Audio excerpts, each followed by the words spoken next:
Hello and welcome back to my channel. My name is Faith. On this channel, I create content about intentional living in every area of life.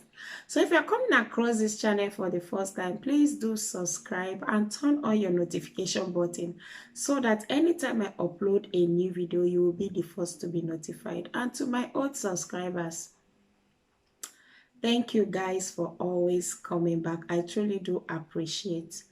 Today, I will continue on the topic that I started last week, parenting alone, the things you must know and do before opting to parent alone. So without wasting much of your time, let's get into Welcome back.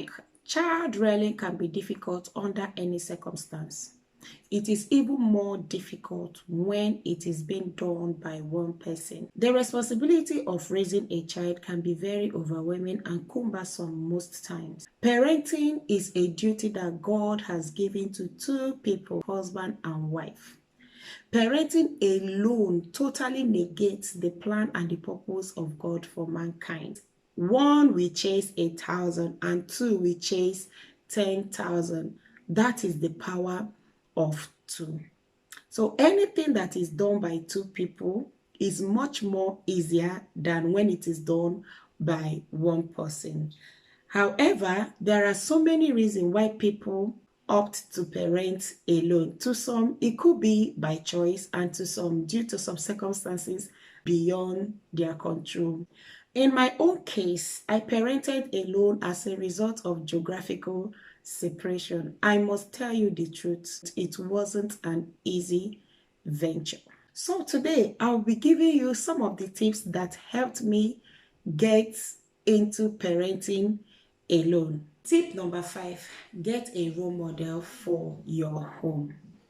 It is advisable that this role model should be a normal family which consists of a husband, wife, and children, a functional home that could be an example to your own home.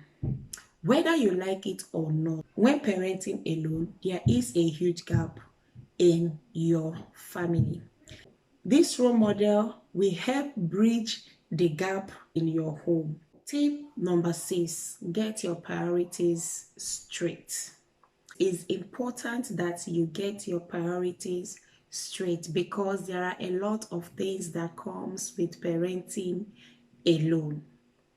So write out all your priorities. In my own case, I wanted to work, I wanted to make money, I wanted to go to school, and I wanted to be a super mom to my children. I wrote down all my priorities in order of preference. So get your priorities straight and list them down in order of importance. Tip number 7, decide your stress coping strategies. Stress is part of life. We feel stress when we have too many tasks to accomplish, when things aren't going the way we planned it, when things are too much for us to bear. So while parenting alone, you will encounter a lot of difficulties which will in turn stress you out. So decide your stress coping mechanism, how you can handle your stress.